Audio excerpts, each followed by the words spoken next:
Bismillahirrahmanirrahim. Jadi kalau ditanya marabbuka, Pancasila. waman nabiyuka, Pancasila. wama imamuka, Pancasila. wa aina kiblatuka. Pancasila. Tegas, tetap satu Pancasila, dasar kita. Jadi kira-kira malaikat Munkar Nakir marah nggak?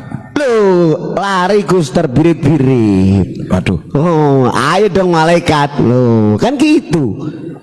Kupas kalau nggak percaya malaikat. Di dalamnya Pancasila itu ada Allah, ada Muhammad, ada kiblat komplit. Betul nggak? Jangan lupa love for the homeland. Tetap kita cinta tanah air. Bismillahirrahmanirrahim.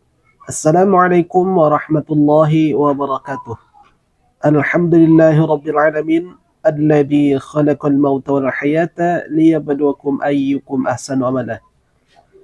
Saudaraku yang beriman kepada Allah Subhanahu wa taala, berjumpa kembali dalam channel kita Orang Surau. Pada kesempatan kali ini ada sebuah video yang telah kita tampilkan tadi, bahwa di sana katanya ini yang kita dapatkan bahwa dia ini adalah muridnya dari Mama Gufron. Kemudian di sana juga dia mengatakan ketika ditanya oleh seseorang ma rabbuka, dia jawab Pancasila. Kemudian ma nabiyuka, apa nabimu, dia jawab juga adalah Pancasila. Kemudian ma kiblatuka, di mana kiblatmu, aina kiblatuka, di mana kiblatmu, dia pun menjawab adalah Pancasila. Saudaraku yang beriman kepada Allah Subhanahu wa taala, namun sebelum ini kita coba membahas, coba kita simak dulu dari gurunya, yakni Mama Gufron itu sendiri. Bahwa Indonesia punya Pancasila, merah putih NKRI. Keprokatu. Itu kata Mujib, mantro buka Pancasila. Betul. Kenapa? Tuh lihat para pahlawan demi Pancasila mengorbankan apapun. Begitu mantro buka Pancasila. Benar.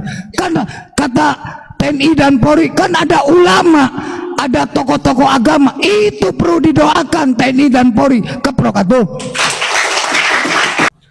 Saudaraku yang beriman kepada Allah Subhanahu wa taala, ternyata pun Mama Gufron sendiri ketika ada ungkapan ma rabbuka pun dia jawab adalah Pancasila. Ternyata antara guru dan murid sama-sama memiliki jawaban yang sama. Saudaraku yang beriman kepada Allah Subhanahu wa taala, kalau ini adalah pernyataan yang dia sampaikan, ini sudah jelas ini bertentangan dengan akidah kita sebagai orang muslim. Sangat bertentangan dengan iman kita sebagai orang muslim. Karena arti kata man rabbuka, ya, man rabbuka artinya siapa Tuhanmu? Dia jawab adalah Pancasila. Berarti dia telah mempertuhankan Pancasila.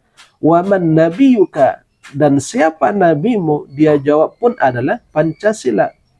Aina kiblatuka, di mana kiblatmu? Dia jawab pun Pancasila. Saudaraku yang beriman kepada Allah Subhanahu wa taala, kalau ini yang memang dia yakini, berarti dia adalah bukan seorang muslim.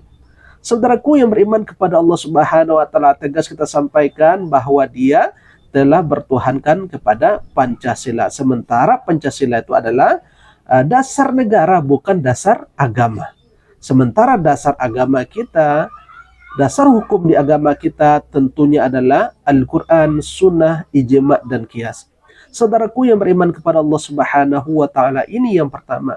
Adapun yang kedua, dia mengatakan bagaimana nanti dengan malaikat Munkar Nakir, apakah dia tidak marah? Itu menjawab jadi pertanyaan oleh ya berikutnya. Kemudian dia sampaikan bahwa malaikat Munkar Nakir itu katanya lari terbirit-birit. Untuk menjawab hal ini, saya ingin membacakan sebuah firman Allah Subhanahu wa taala yang terdapat dalam surah At-Taubah ayat 55 kemudian ayat 56. A'udzu billahi minasyaitonir rajim. Bismillahirrahmanirrahim. Wa la in sa'altahum la yaqulunna innama kunna nakhudu wa nal'ab.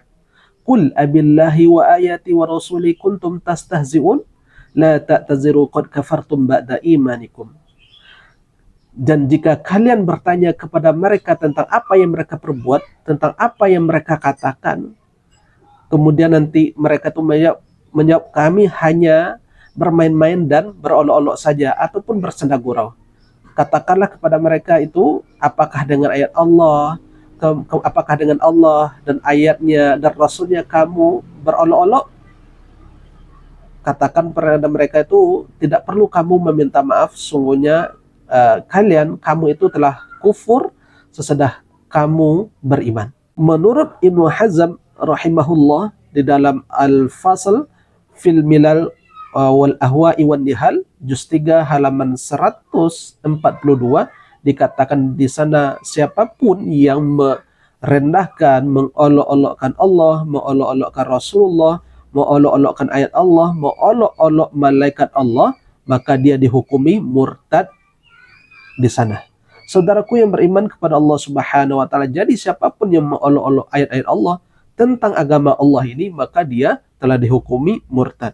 Kemudian apa yang disampaikan oleh Ibnu Nujaim Al-Hanafi pun sama, bahwa siapa yang merendahkan malaikat Allah, kemudian malaikat Allah, maka dia telah dianggap keluar dari agama Islam. Silakan lihat di dalam Al-Bahrul Ra'iq juz 5 halaman 131.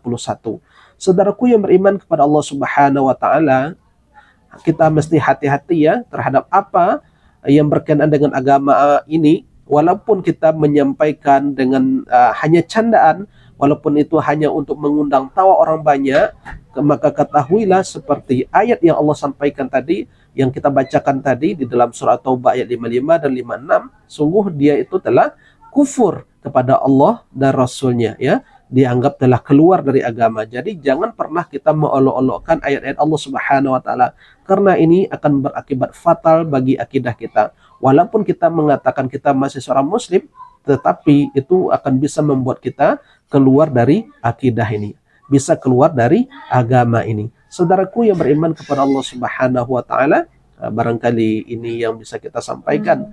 Mudah-mudahan ini bisa bermanfaat untuk kita bersama. Alhamdulillahi Rabbil Alamin.